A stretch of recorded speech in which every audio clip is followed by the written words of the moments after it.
David Copperfield by Charles Dickens, Chapter 1, I Am Born. And I will not be reading the narration in a British accent, but I will be reading the dialogue in a British accent. Whether I shall turn out to be the hero of my own life, or whether that station will be held by anybody else, these pages must show. To begin my life with the beginning of my life, I record that I was born, as I have been informed and believe, on a Friday at 12 o'clock at night. It was remarked that the clock began to strike, and I began to cry simultaneously. In consideration of the day and hour of my birth, it was declared by the nurse and by some sage women in the neighborhood, first, that I was destined to be unlucky in life, and secondly, that I was privileged to see ghosts and spirits, both of these gifts, inevitably attaching, as they believed, to all unlucky infants of either gender born toward the small hours on a Friday night.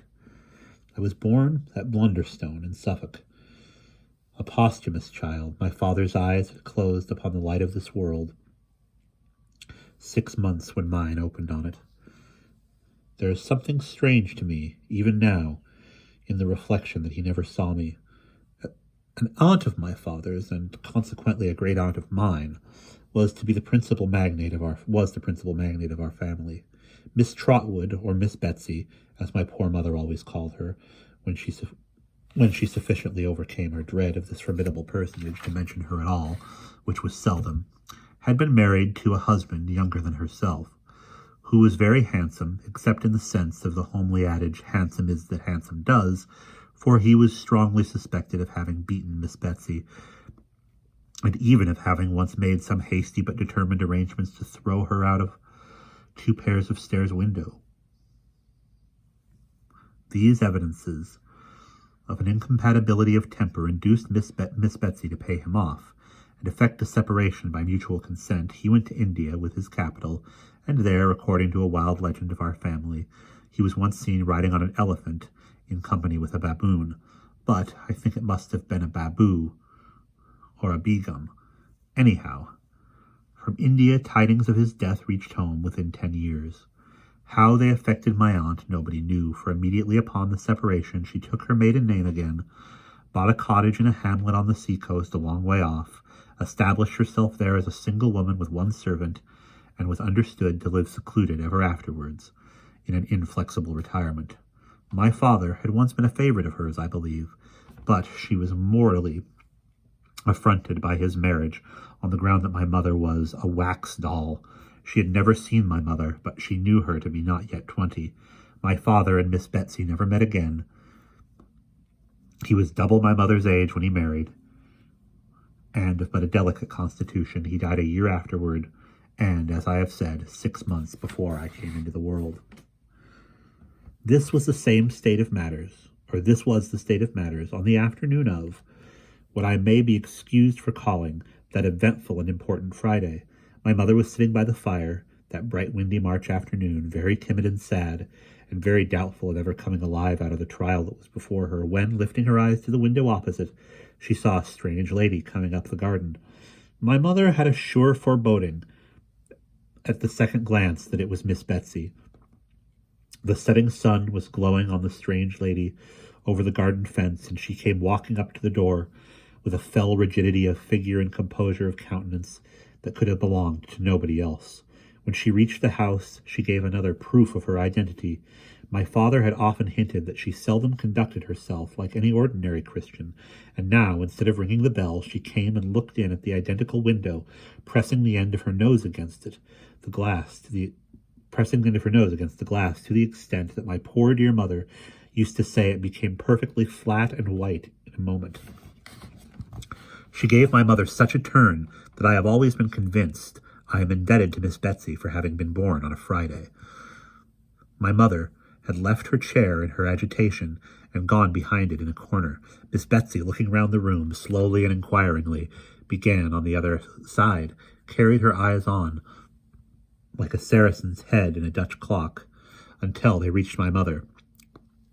Then she made a frown and a gesture to my mother, like one who was accustomed to being obliged to come to and open the door. My mother went. "Mrs. David Copperfield, I think," said Miss Betsy. "Yes," said my mother faintly. Miss Trotwood, said the visitor. You have heard of her, I dare say. My mother answered. She had had that pleasure, and she had had a disagreeable consciousness of not appearing to imply that it had been an overpowering pleasure. Now you see her, said Miss Betsy. My mother bent her head and begged her to walk in. When they were both seated and Miss Betsy said nothing, my mother, after vainly trying to restrain herself, began to cry. Oh, tut, tut, tut, said Miss Betsy in a hurry. Don't do that. Come, come. My mother couldn't help it, notwithstanding, so she cried until she had had her cry out. Take off your cap, child, said Miss Betsy, and let me see you. My mother was too much afraid of her to refuse compliance with this odd request. If she had any disposition to do so, thereafter she did as she was told, and did it with such nervous hands that her hair, which was luxuriant and beautiful, fell all about her face. Why, bless my heart, exclaimed Miss Betsy, you are a very baby. My mother was, no doubt, unusually youthful in appearance even for her years. She hung her head, as if it were her fault, poor thing, and said, sobbing, that indeed she was afraid she was but a childish widow, and would be but a childish mother if she lived. In a short pause which ensued, she had a fancy that she felt Miss Betsy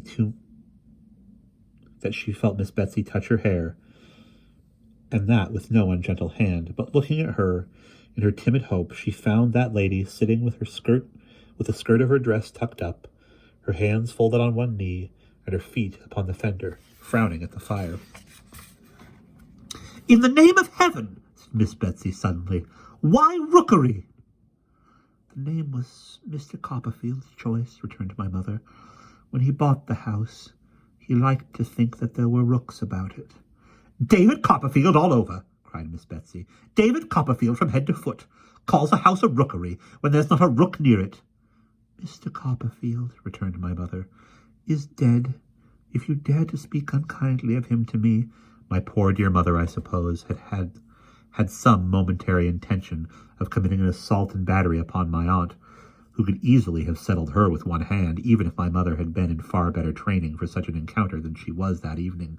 But it passed with the action of rising from her chair, and she sat down again very meekly and fainted.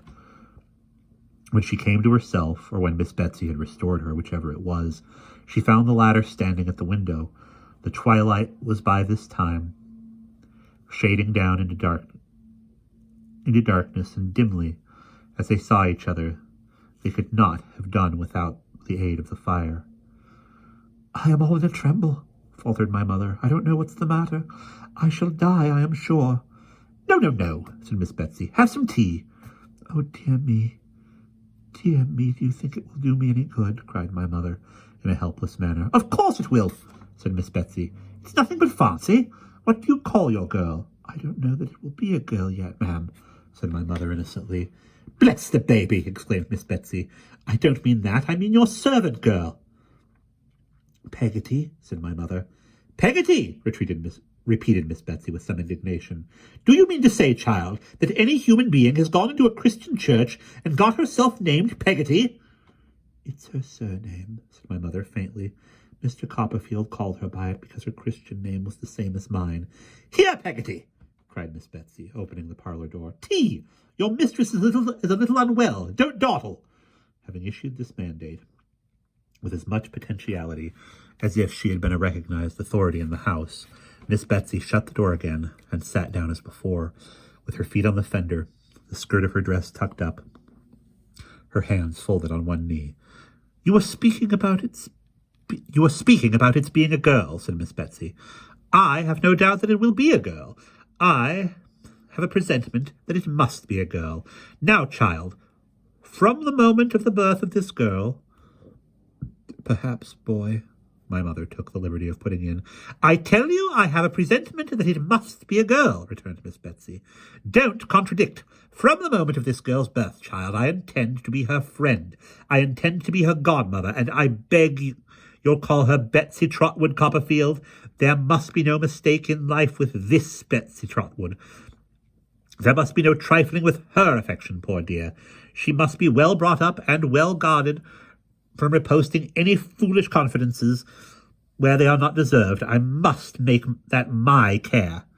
There was a twitch of Miss Betsy's head after each of these sentences, as if her own wrongs had been working within her, and she repressed any plainer reference to them by strong constraint. "And was David good to you, child?" asked Miss Betsy, when she had been silent for a little while, and these motions of her head had gradually ceased. "Were you comfortable together?"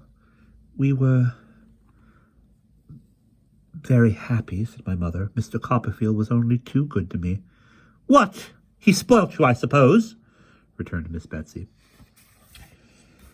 "For being quite alone and dependent on myself in this rough world. Again, yes, I fear he did indeed," sobbed my mother. "Well, don't cry," said Miss Betsy. "You were not equally matched, child. If any two people can be equally matched, and so I asked the question. You were an orphan, weren't you?" "Yes." "And a governess?" "I was nursery governess in a family where Mr. Copperfield came to visit. Mr. Copperfield was very kind to me and took a great deal of notice of me and paid me a good deal of attention, and at last proposed to me, and I accepted him. And so we were married," said my mother simply. "Ha! Poor baby!" mused Miss Betsy, with her frown still bent upon the fire. "Do you know anything?" "I beg your pardon, ma'am," faltered my mother. "About keeping house, for instance?" asked Miss Betsy. "Not much, I fear," returned my mother. "Not so much as I could wish, but Mr. Copperfield was teaching me." "Much as he knew about it himself?" said Miss Betsy, in parenthesis. "I kept my housekeeping book regularly and balanced it with Mr. Copperfield every night," cried my mother in another burst of distress, and breaking down again. "Well, well," said Miss Betsy, "don't cry any more." "And I am sure we never had any word of difference respecting it, except when Mr. Copperfield objected to my 3s and 5s being too much like each other, or my putting curly tails on my 7s and 9s, resumed my mother, another burst, breaking down again. "You'll make yourself ill," said Miss Betsy, "and you know that will not be good either for you or my goddaughter. Come now, you mustn't do it." This argument had some share in quieting my mother, though her increasing indisposition perhaps had a larger one. There was an interval of silence, only broken by Miss Betsy's occasionally ejaculating, "Ha!" as she sat with her feet upon the fender. David had bought an annuity for himself with his money, I